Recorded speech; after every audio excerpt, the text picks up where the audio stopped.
Tea time, yeah, making a difference, one cup at a time. Tea time, yeah. So be sure to grab your tea, grab a seat, and tune in to Miss Liz.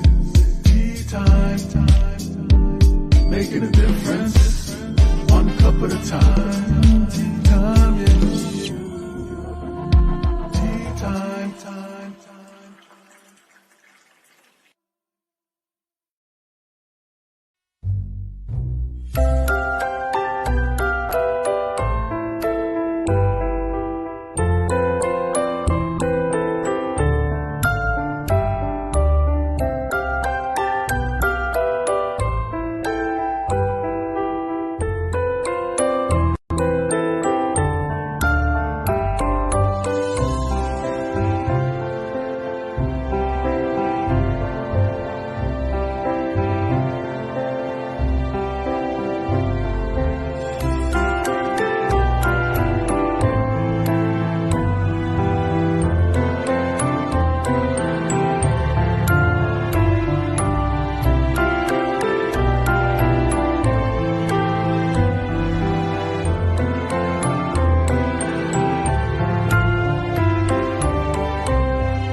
Well, welcome back, everybody. We are here for the last show already. We did this morning, we did this afternoon. Now we are in the evening, and I have a returning guest from last season. I have Zachary Hagen in the back, and he's going to be talking about his books, all that good stuff. We got some updates for you, what he's going to be doing, and all that good stuff. We even have maybe a puppy joining us for this stream. So if you see a doggy popping up and down, it's Zach's doggy. So let's get started and let's get Zach in here and let's get some updates and let's spill another TEA with Zachary today on Tea Time. So the disclaimer for Miss Liz's live Tea Time shows. Miss Liz myself is going live using StreamYard. Before leaving a comment, please grant StreamYard permission to see your name at StreamYard.com. Please be advised that the content brought forward for any Tea Time show hosted by myself, Miss Liz, is always brought forward in good faith. However, may bring forward dialogues and opinions that are not representative of my platform. The facts and information are perceived to be accurate at the given time of airing. All Tea Time guests and audience participants are responsible for using their good judgment in taking any action that may relate to the discussion. The content brought forward may include discussions for some where they may be emotionally at risk. It is significant to know that this show is engaging in discussion forums only to offer and inspire awareness and connection and is not providing therapeutical advice. If you have any questions about the disclaimer or the panelist discussion, you may freely contact me, Miss Liz, through my email at bookingmissliz@gmail.com. Moving forward, should you choose to voluntarily participate in tonight's show in any aspect, I myself, Miss Liz, welcomes you. And should you decide that the show is not made for you at this time, I will respect those wishes and see you at a later show at a later date and time.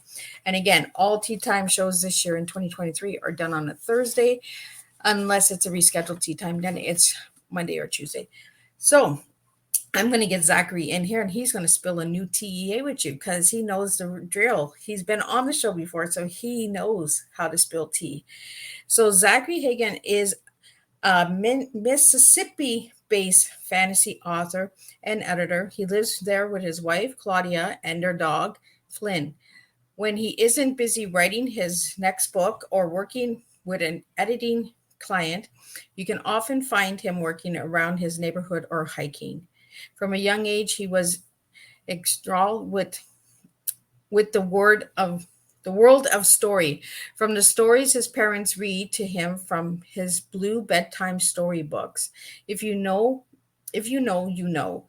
To the first two series that he read, The Chronicles of Narnia and a series of unfortunate events. Zachary's taste contributes to develop throughout his years of reading. The influences for his first series, The Eternal Chronicles, including Christopher Paolini, I hope I'm saying it right, J.R.R. Tolkien, and C.S. Lewis, and others. I'll get him to say the names because I'm sure I'm not saying them right. So let me get Zachary in here and he can share those names. And again, I'm so sorry for saying them wrong. Well, welcome, Zachary. Could you share those names? My tongue is just not Sure. working right. Oh no, it's fine. It's Christopher Paolini, who is the author of the Inheritance Cycle, and J.R.R. Tolkien was the author of The Lord of the Rings.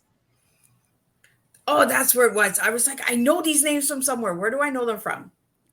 Yeah, but no one. Well, shouldn't say no one, but you don't often see them in print, and they can be tricky to read out loud, for sure. Right. My tongue is just doing this tongue twister thing. I had a candy earlier and I think I'm having a reaction to it. I'm not sure what's going on, but my tongue is just Oh. twisted today. So it's tongue twisting day, I think. So Zachary, it is an honor to have you back. And like we were saying before the show started, I had to watch at a time because we were talking and getting carried away. And I was like, oh, shoot, we got to go live. So Zachary, what has happened since you've been on Tea Time last? Yeah, so since last year, I got through another year of teaching, which was great. I'm starting another school year now. I am just about done. I am one semester away from finishing my master's degree in education, which is fantastic. And I am putting the finishing touches on my fourth book, Eternity's Edge, and that will be coming out this December. Ooh, I was wondering what the last book would be called. I like it, Edge. Actually, the last book will be Eternity's End, but that one will be coming out next year. Next year. So we'll have to have you back again.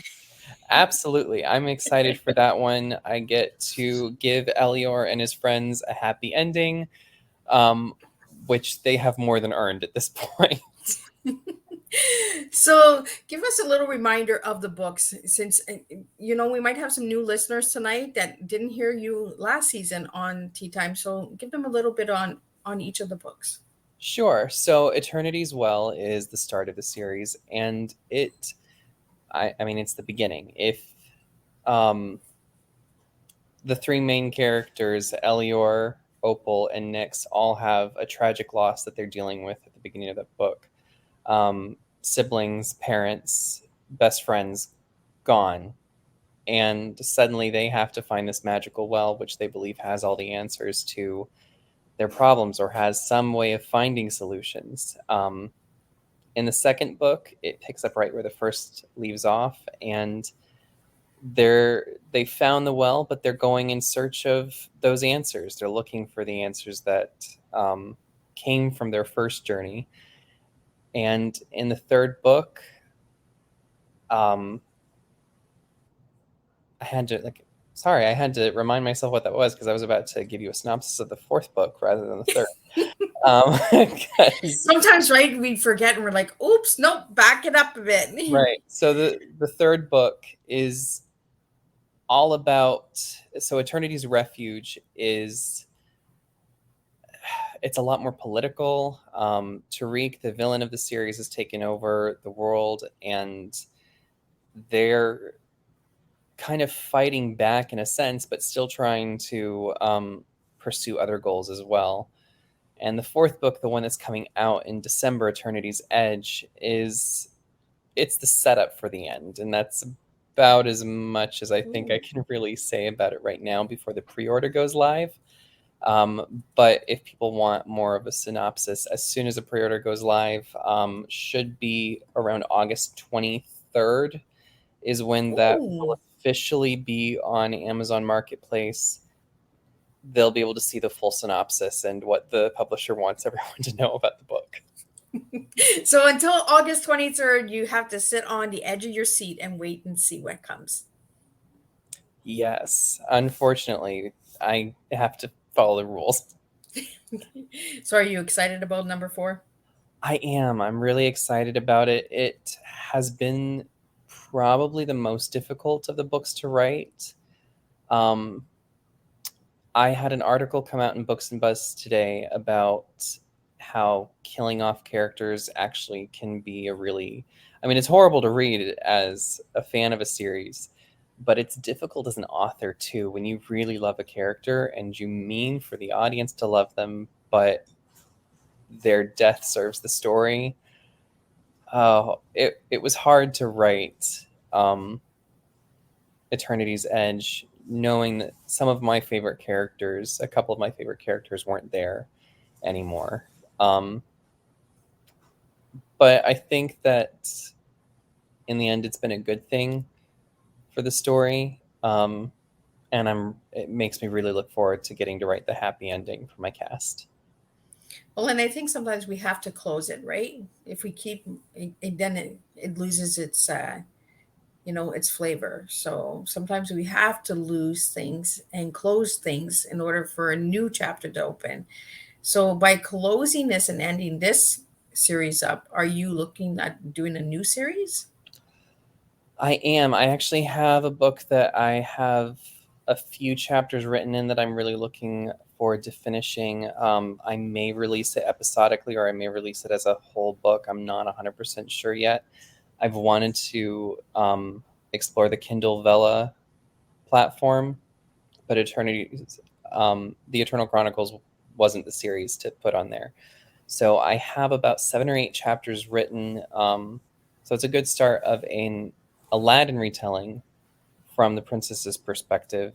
The twist is that she is actually the one who finds the genie, and a wish gone bad actually switches her in Aladdin's place. Ooh. Now that sounds intriguing. Yeah, so I mean, it's super flipped because she's a thief. She's this really kind of fun heroine, and he is actually the prince. But if anyone finds out, her wish is undone, and she's not the princess anymore. Ooh. So she has to keep her secret. So the book is called Aisha's Secret. It sounds really intriguing. I bet you grandma's going to be the first to grab that one too. Probably. We should probably clue watchers in. My grandmother always gets the first copy of any book that I write because she tells me that she's my biggest fan.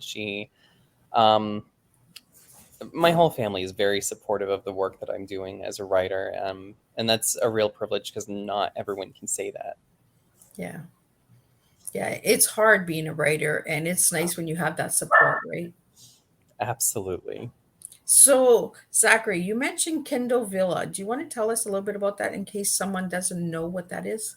Sure. So Kindle Vella is a program that Amazon has kind of attached to their Kindle platform where authors can release chapters or episodes of stories.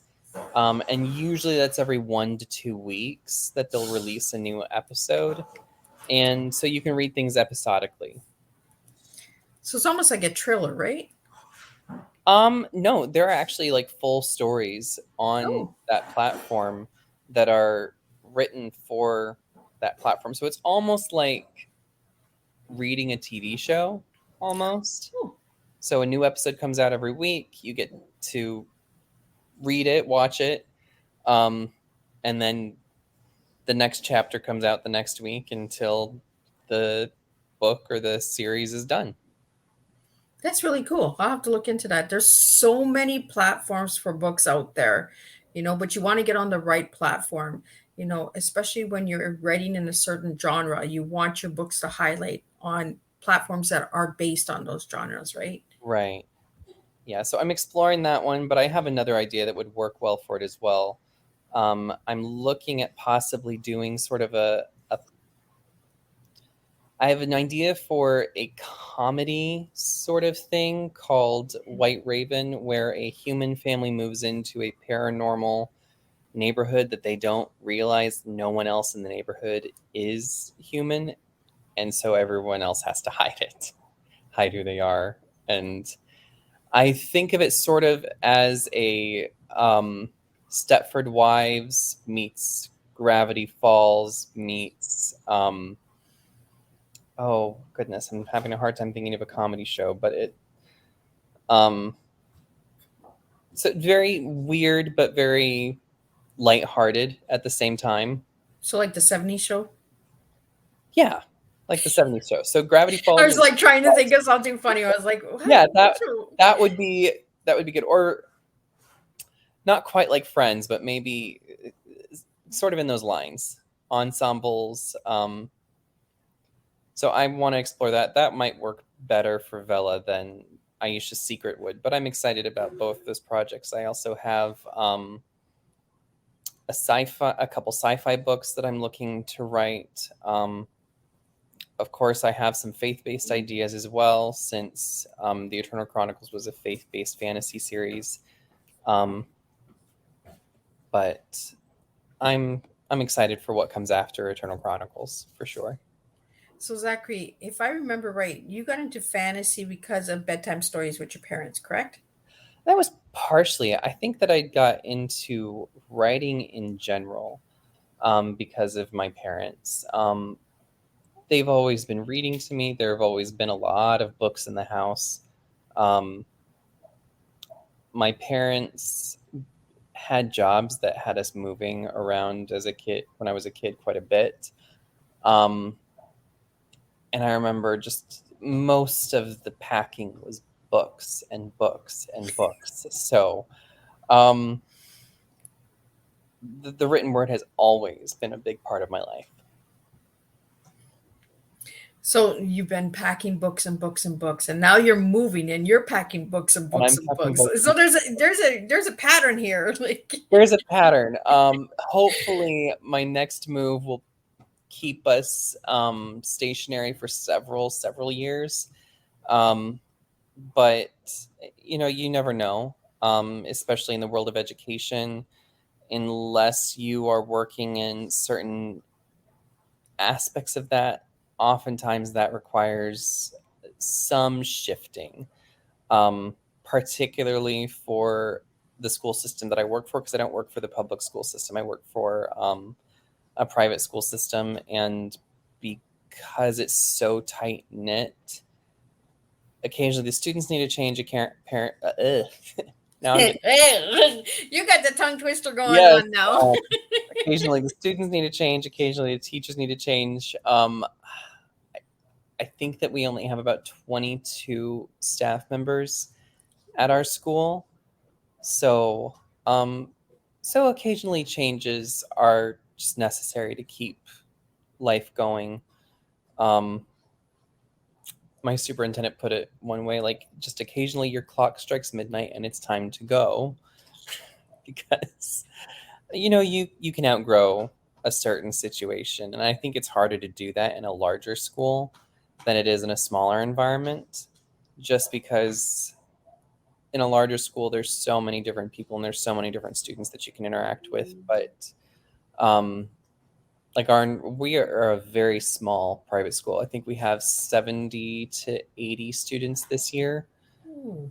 Yeah, so we're It's a small school. It's very small, which is great. Our teacher to student ratio is fantastic. I'm very proud of the work that we're doing here. If anyone is it's actually a private boarding school, so if anyone is in the area around southern Mississippi, if you have a grandchild or a niece or nephew that you want to get them out of the public school system with great teacher ratios and lots of fun opportunities, I teach at Bass Memorial Academy. I'll give a little plug for them. And I'm really excited about this year in particular. So we've put a lot of work in over the summer to make sure that the year is going to go well. And I'm excited about really everything that we've done to make this a great school year coming up. Well, and I think smaller schools, you have more time with the students, right? You can build that relationship and understand them a little bit more. The children that are felt left out because of the larger school environments, the teacher doesn't have time to get to 30 students, where they have time to get to maybe 10 or 12 kids. Right.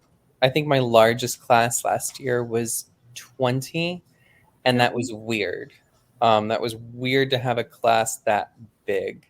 My smallest class actually only had one student in it. Oh. Yes. So I taught all the math classes and physics last year, and my physics class only had one student, so he got all of the attention. Wow. Well, yeah, there was nobody else. There was only one student. Nobody else. But yes, it gets really fun because I'm so personally involved with each of the students' progression through my classes that I can really understand exactly what they need. It gives me the time and the ability to actually do full. I know that education is part of your platform, but in case someone doesn't know, differentiated instruction means being able to kind of split that attention in ways that actually target students. And because I have such small class sizes, particularly with math, it makes it so much easier to actually help students who struggle and to get rid of that math anxiety that so many people have. That's what I got. I loved maths when I was younger. Now I'm like, oh, what is this thing doing to me? Right. So my goal is, especially for my students that come in really, really hating math, because I have one of my classes is a remediation class for students that didn't pass 8th grade math. And so we do a lot of work to actually help them be ready for high school math. And sometimes that does mean teaching them what addition is. I had students last year who didn't understand how to take two numbers and combine them. Oh, So yeah, it was pretty bad. what grade is this? That was 9th grade. Oh, Yeah. wow. So sometimes it's a lot of work. But because that class, my remediation class had 7 students and I had 80 minutes a day with them. So students who really needed help got help, and I think that's what I really enjoy about teaching in private schools, is that I have never had more than 25 students in a given class. And if I have 25 students, it's because that's a class that can handle that many, and they're all meeting the challenges for that section. They're ready for the class. So smaller class sizes are usually the classes that need the extra attention, and that makes it a lot easier. So what's the difference between private school and public school? So it'll depend on the school system, but for our system, we're a faith-based institution, so we do teach Bible classes as part of the core curriculum. But there's not a whole lot of difference in terms of accreditation for us. Some private schools aren't accredited, and that means that when those students graduate from high school or graduate from 8th grade, they have to take some sort of placement test to meet the criteria for either entering high school or college, such as the GED or some other kind of placement test. So if it's not accredited, they treat it almost like homeschooling. For us, we are accredited through the Adventist accreditation body, which is, aside from the Catholic school system, it's the largest parochial school system in the world. So, and it's all standardized. So all of the schools in the entire North American division, so that's everywhere from the southern point of Texas all the way to the northernmost point of Canada, we're all on the same page in terms of standards, textbooks, everything like that. Some schools may have different textbooks just because they update things on a slightly different cycle. But we're fairly involved in keeping things the same, just like the federal education level does try to standardize things. So we have a set of standards that's very similar to Common Core, but it's sort of rewritten so that it's more tailored to what students actually need and for our smaller class sizes, because generally, I think our largest schools have maybe 800 to 1,000 in them, but that's going to be pre-K through 12. Cool. And our school is only 9 through 12, so we have a much smaller population there. We're also in a more rural area, and a lot of our students are actually boarding because of that. So we have dorms, and I think that you just get a more personalized experience in private versus public school, because with public school, everything is so standardized without any sort of flexibility. The teachers have to be teaching, or teachers teaching the same grade level or the same subject. They're supposed to follow the exact same lesson plan all the way through, where you could go into any history teacher with the same grade levels classroom and they should be on the same page of the book, which is almost impossible to do. And so it takes away the joy and the creativity out of teaching.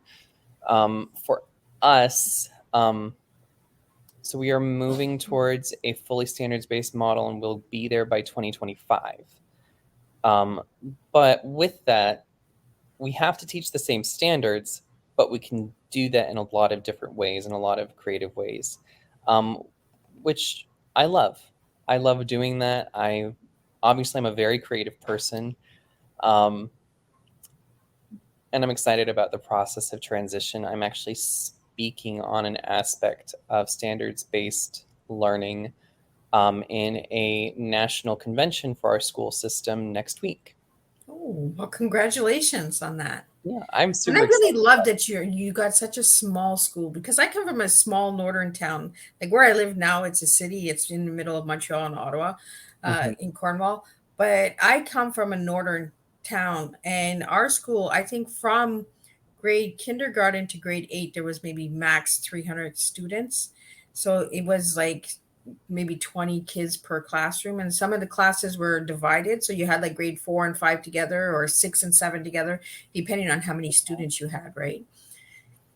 So I like the smaller environment, but I've never had private schooling, so I'm always curious on how they teach. Like, is it the same criteria as the public school? And you're telling me it's not. You follow a different Well, it's similar. We're not teaching totally different things. I would say that oftentimes we can go more in depth than the public school can. And because we're not part of the governmental system, we're totally apolitical, or at least that's the goal. yeah. The goal is to keep politics of any kind out of the classroom. And one thing that I'm really proud of is the fact that students are being sent to us because their parents have certain values that they want upheld in their students' education. And they're getting to vote with their dollars to make sure that that happens. It's not political values, because we have people from both sides of the aisle here, but they feel very strongly about paying the extra money to get a faith-based education with Christian values. And while that may not be for everyone, I'm glad that it's an option for people that want it. I think it's a nice option for people that want it, you know. Mm-hmm. We should all have that right to have education in different ways and that feel comfortable to us and our families, right? Absolutely. And I believe on. Sorry. No, go ahead, Zach. Sure. So, and I think it's just great that we have so many different ways of becoming educated, and as long as it's accredited, which we are fully accredited, both state and through other accreditation bodies. But I mean, having different educations, even if it's just slightly different, gives you a little bit more diversity of thought in the professional arena later, which I think is great. People should think slightly differently, because you get more creativity and you get more innovation when when there's slight conflict between the ways that people think. Yeah. It really drives that push for innovation. So, do you use any of your books for lessons in your classes? So I have in the past. Right now, because I'm teaching math, it doesn't really fit.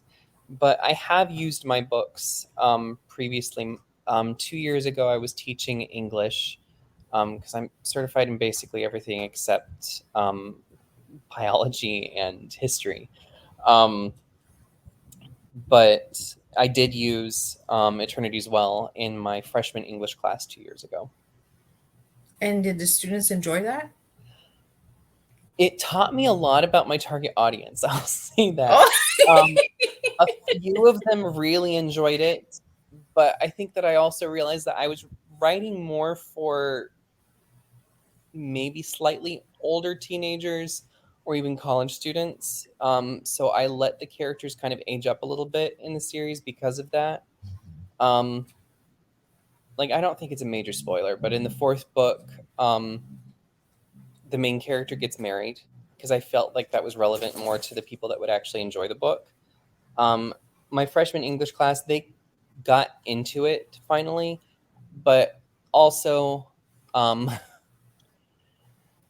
it's a criticism I've heard a few times, and I get it. But the first 5 or 6 chapters of Eternity's Well can be confusing, just because I have a 5-book arc starting there, and I have to introduce the main cast, and there's no other way to do that than to jump back and forth between their points of view in order for them all to be involved in some way. Because otherwise, you're getting introduced to characters and you know nothing about them, and there's a bunch of exposition because they have to tell the main character who they are. So I did it the best way that I could. I don't know that I will ever have such a large cast again unless I can figure out a way to already have them know each other at the beginning of a book. Because having to pull them from different parts of the world and bring them together created admittedly, if you don't know that that's what's going on, the first few chapters of Eternity's Well can be confusing.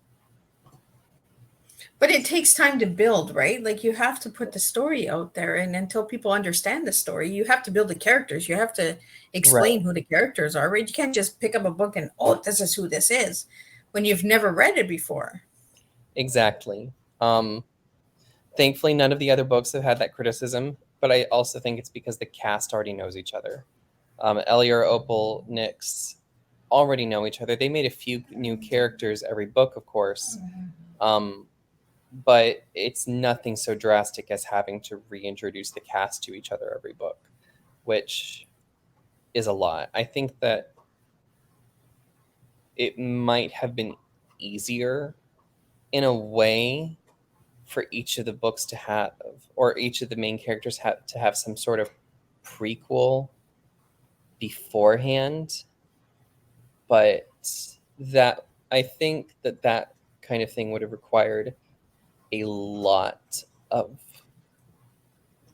forethought and building an audience for each of those characters and then bringing them together. So I don't know. That might be something to think about if I ever have the opportunity to make it into either a television series or a film. I think that trailers for each of the characters would be probably important so that I didn't have to spend so much time on exposition at the beginning of that film or series. So how many characters do you have? The main cast is comprised of 4 characters. So it's Elior Barvadani. He's the main character. Opal Stronghand, Nyx Cascada, and joining in the second book is Nereza Khan. Ooh. Where'd you get that name? I like that name. I think I was looking at the name generator in Scrivener because I had to name this character and I needed it to sound a little bit more ethnic, because she was from a different part of the country than Elior was. And I wanted it to be a little bit different. I like that name. That's different. I love different. Like, everybody that knows Miss Liz knows I love different, right? I love different names too. My wife and I have already picked out all of our kids' names, and none of them are things that they'll ever be able to find a mug for. That's the only thing. When you get original like that, then you go and look for a keychain or a mug or something, and you're like, oh, I can't get that.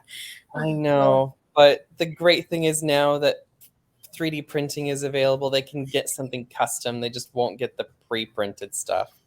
Right? So, Zach, any plans of children in the future? Yes, we would love to have. I think we've said we'd like 4. Oh, number 4, and you have 4 characters in the first book. They won't be named after the characters. So does the number 4 mean anything to you? I don't know that it has. Maybe not consciously, maybe subconsciously. I'll have to think about that. I don't know that I've never ever really put that into much thought, but maybe. I mean, my nuclear family growing up had 4 people in it. For the longest time, passphrase for everything for my mother was the Hagen 4. I don't know, maybe it has actually some significance in that sense. It feels like family to me. Interesting. Right? It's amazing how numbers and colors and all that stuff click in, and then we're like, I like this. So Zachary, I asked you your favorite color and you gave me turquoise. Yes. I was like, is that really Zachary's color? Color of my couch. And color of my scarf. So I did get good. I was doing good. Awesome. Oh, I So love why turquoise? It is a combination of both blue and green, and both of those are just so calm, so peaceful. Calmness. And turquoise is actually the color of the ocean in the Caribbean, and my family is from Cuba, and I love the water. My ideal vacation always involves water in some way. My wife and I went on a cruise for our honeymoon. It was one of the best decisions we ever made. We loved it. And it obviously it's a brighter kind of turquoise than the couch, but the waters, especially off the coast of Mexico, Cozumel, just sparkle with that. And I just love it. It feels very beachy, very calm. It's peaceful. So I really love the color. That really makes a lot of sense, because you say that's where your family's from, right? So it reminds you of home and family, just like the number 4, right? It brings you back to family. You just never know what brings you back to family, right? Colors, numbers, books, Absolutely. So I want to get your tea now, Zach. I think it's a good time to get your tea. So if I give you the TEA, what 3 words are you giving me this time? Oh, goodness. So this year, teaching, entrepreneurship, I think that's how you say it. And, oh goodness, it's on the tip of my tongue. It'll come to me here real quick. Assent or agreement. Ooh. Now give me a little bit why those 3 words. So teaching, because I've been very lucky this year to really find my stride and my passion for teaching. My master's in educational leadership has certainly helped with that. And I've gotten to do research in that field. I'm becoming a trusted expert in my circles, and that's a really good feeling. And I love what I do. Entrepreneurship, because my wife and I started a soap business at the beginning of this year, which was exciting. So we sell natural soaps with our business, Raelius Luxury Soaps and Bath. And I love the products. I use them myself, and a lot of my skin problems have cleared up because of that, which is great. And of course, running the publishing business still. And assent or agreement, because I feel like, especially, well, professionally, I feel like I agree with more people now, and I've hit a good stride with coworkers, but also I feel like the first 3 or so years of marriage, you're really starting to just really get to know your partner. And my wife and I are about to enter our 4th year of marriage here in a couple months. And I just really feel like we're on the same page all the time. We hardly ever fight. And I feel very lucky to have found my person. And we are, we push each other, don't get me wrong, but that's a good thing, right? We need that push in a relationship. yes, but we're always on the same page. We're always, even if we have a minor disagreement, our hearts are always in the same place and we're going in the same direction. And if we veer off course, the other one pulls the other back on, and we're back on board together again. So I feel very lucky, both professionally and personally, to have those things meshing very well. But I'm glad that you brought that up, because for the listeners out there, relationship is a job. It's a work. It's making sacrifices and negotiating. A couple weeks ago, I had Linda and Charlie Bloom on, and they talked about relationships, and it's a struggle to know each other, right? Because when you first meet each other, you're really attractive and really, oh, I like this about you, I like that about you. And then you get together, and then you start dating, then you start living together, and then it's all nitpicking things, right? Oh, you put the toothbrush the wrong way, or you didn't put the toaster crumbs are all over the counter. Right. You find little things. And like you said, now you're getting into year 4, and you're like, we're balancing ourselves out now. Yeah, I mean, we have a very unique situation because we've known each other since we were 15, I believe. So we've known each other. Was it 15? It was either 15 or 16. So we've known each other for almost a third of our lives. Wow. We met in high school, and it's been a minute since high school. So. Wow. That takes a lot of courage, and a lot of hard work, because you're completely different when you're in high school compared to an adult, right? We go through these transformations, and we're like, oh, well, we can do that, when we were younger. And then when you get older and you get married and you become in a relationship and partnership, and that, then it's, oh, I can't do that anymore. I could get away with it when I was younger, but now, she's got me there, or, oh, he's got me there, Yeah, well, we dated and we broke up in high school, and then we got back together after her ex-fiance broke it off with her. So she actually got engaged twice in 1 year. So, because when we got back together, we knew that this time it was right. We weren't ready to be together when we were teenagers, but in our early 20s, when we got back together, it was right. So your characters that are in the book, Zachary, do they have relationships? Are they like husband and wife? Are they like how are the characters joined together? Yeah. So in the first couple books, in the first book, there's really nothing going on except the story. But my students actually did influence the second book quite a bit, because I was writing Eternity's Mirror while I was teaching Eternity's Well to them. And I had one student say, is there going to be any romance in the second book? That would just be fantastic. So I was like, maybe, I don't know. I didn't really think of that being a focus, but I decided to include it because the student wanted it. And I was like, if they're going to be potential readers, I want to do things that readers will enjoy. And so there was a romance. There was a main romance, I should say, in the second book. And for actually, the characters do all end up having some sort of romantic tie.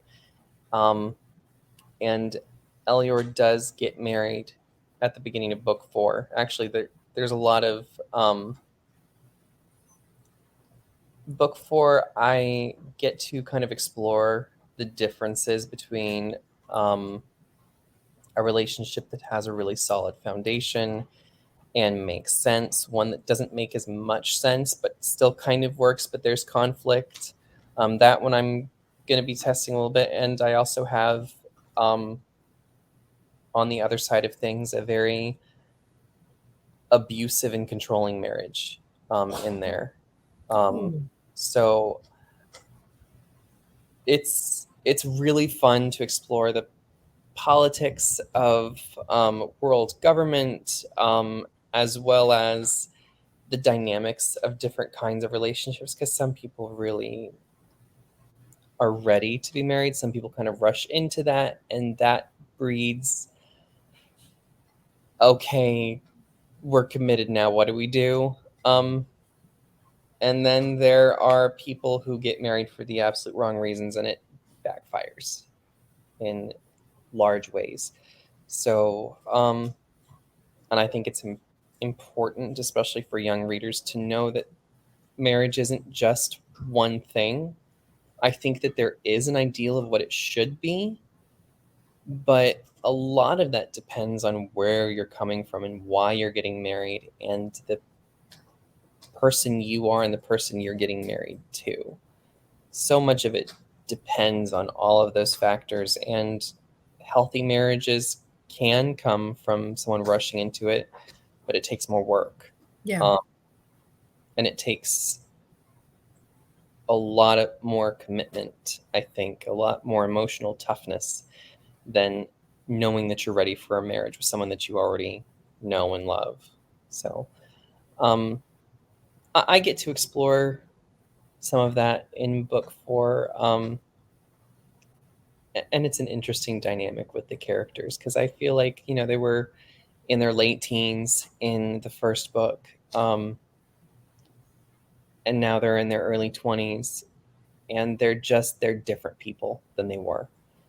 And I think that that's an interesting dynamic to kind of grow up with the characters in a way.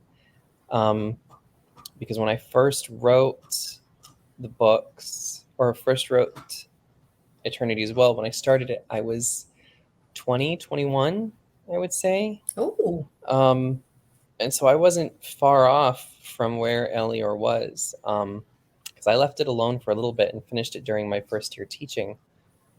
But especially coming back to those characters later, and then kind of having the perspective of growing up a little bit and having to do some growing up myself, it was interesting kind of seeing how that dynamic changed. I don't think that I realized how much of a relationship that authors have with their characters. And maybe that's not something every author experiences, but it's definitely something I've experienced, where they feel very familiar. They feel like real people to me.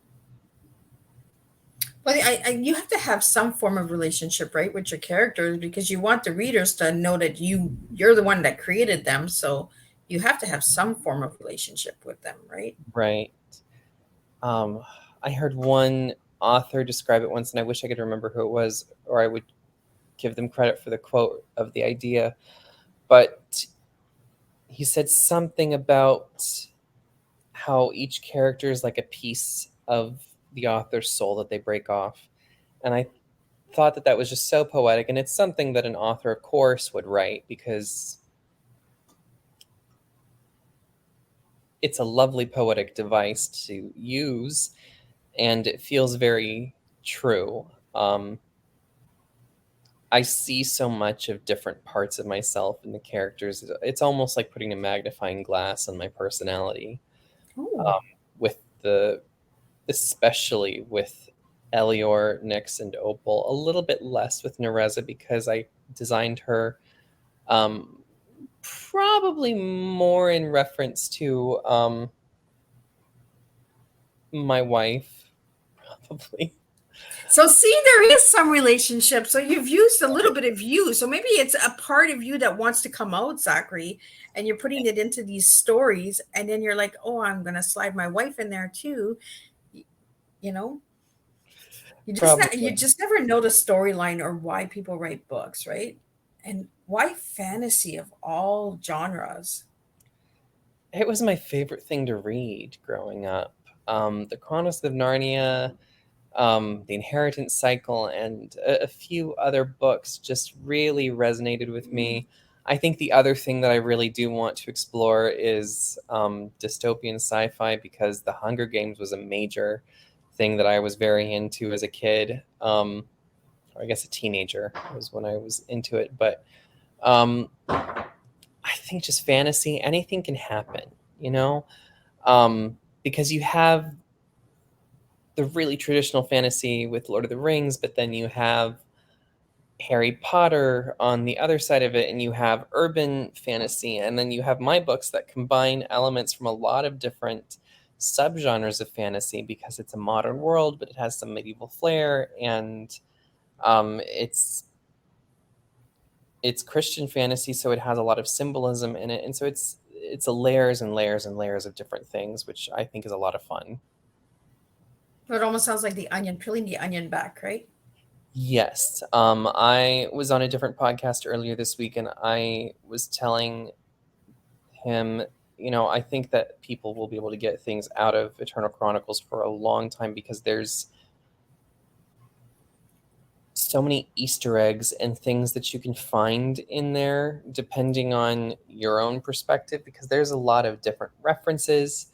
I'll give a freebie to the listeners of your podcast, like the city that the wind spirits, the Venti, live in is called Isengard, which of course is a play on Isengard from the Lord of the Rings series. So I've hidden a lot of things like that in there, and if people find them, they will find a lot of the things that I'm interested in and maybe some of my favorite either video games or TV shows or books, or lots of different things, lots of Easter eggs in there to uncover. They're not all as obvious as that one, but there's a lot of references. So what message you want to give the readers about your books, Zach? The books are about life. They definitely have a moral and a religious purpose because that was on my heart when I started the series. But they really are about life and how it moves and all of the intricacies of the human heart, on the personal, on the familial, on the romantic levels. And it's so much more than just a young adult fantasy book. So even the grandparents can listen and read this, right? Even the grandparents can listen and read. I'm looking forward to, hopefully, audiobooks will start coming out for them this next year. That's probably going to be a project for that, because I got told so many times, you should read your own books. You have a voice for it. And I was like, okay. So I bought all the equipment, and I just haven't had time because I'm trying to finish writing them. Right, there's so much to do when you do an audiobook that people don't realize, right? There is. So next semester, when I'm done with my master's degree, I will have, hello, sweetie. I will have a little bit more time to devote to actually recording in earnest my my audiobooks. But sorry, what was that? You cut out a little bit.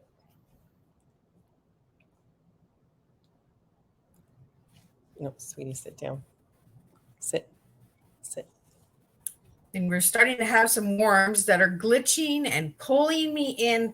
We do have a little bit of thunder in the background. We do have a tornado warning in my area, so we might just hear you again. Off or pop on. But so far, we're safe and everybody's doing good. So I'm glad. I'm so glad you're safe. Well, and I'm so glad to have you back as a guest, because I'm always intrigued by my guests coming back and doing updates in person.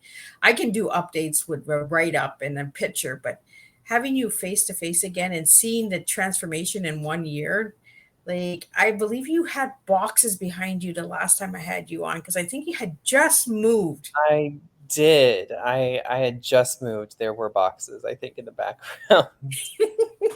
Yeah, because this is a different background, because I remember you being on the other side of the room. I was actually I was in our dining room, I think, last time, but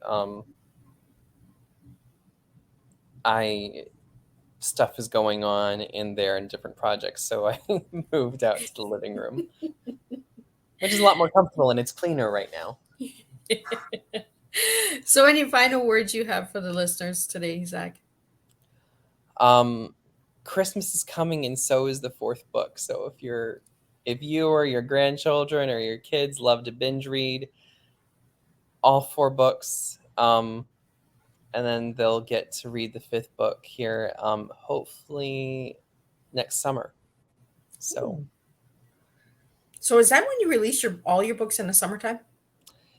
usually I look at summer or holiday. So last book came out in November. This one I need a little bit more time, so December. But yeah, I try for summer and holiday releases because it seems like that's when people are really book shopping for other people, and I think they make great gifts. So Right? We need to read more. We need to really open the imagination, you know. absolutely. So go out and grab Zach's book. So the book 4 is coming out August 23rd, correct?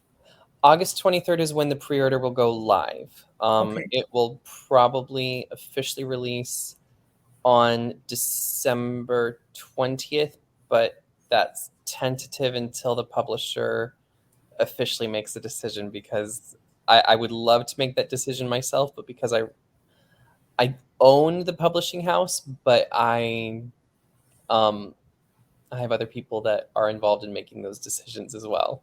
So pre-orders August 23rd. August 23rd, the official release date will be made public, and the synopsis will be there. The cover will be there. Should be the 23rd. Awesome. That's what we've been saying.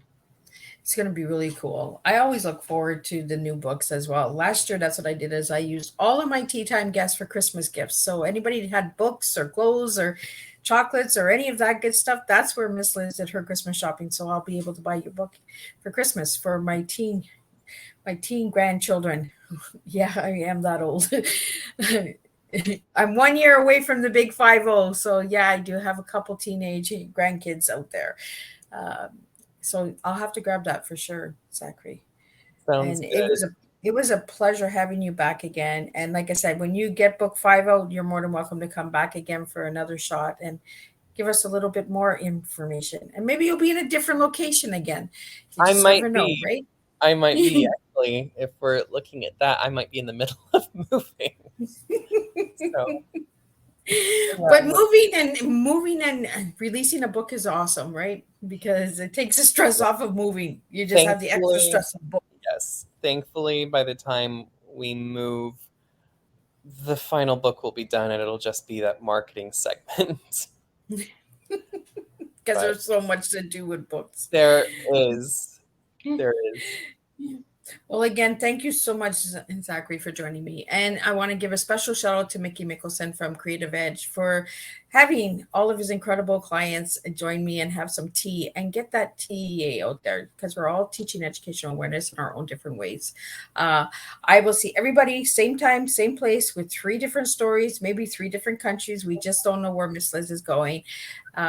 Next Thursday, 10 a.m., 3 p.m., 7 p.m. If you'd like to know more about Miss Liz, you can check out my website at www.misslizsteatime.com. Check out the shop. There's also a special edition with a collaboration with Marie Harris for Miss Liz's hoodies and t-shirts and pencil cases and all that good stuff. So we do have the pencil cases. If we could get them into the schools, that'd be awesome. Not that one, because that one we're not doing. But there's a pencil case. So, and we all can make a difference, and it's a good conversation. If you have that in your classroom, you can say, well, who's Miss Liz? Well, Miss Liz is the lady that serves tea. So, you know, all that good stuff. So until next week, I will wish you all a fantastic weekend. Make sure to stay safe and make time for family. And you just never know. Grab a book. And if you need to know more about Zachary, you can reach Zachary at Zachary. I'll let you give the website. Yes, at ZacharyHagenWrites.com, and all of my social links are there as well. Well, thank you so much. So until then, everybody, grab your teas, serve your teas, be who you are, be unique, be different. And let's just keep spilling the TEA out there to everyone across the world. And if you'd like to be on Tea Time, you can check out Miss Liz, or give me an email at bookingmissliz@gmail.com. Until then, I'll see you next Thursday, same time, same place.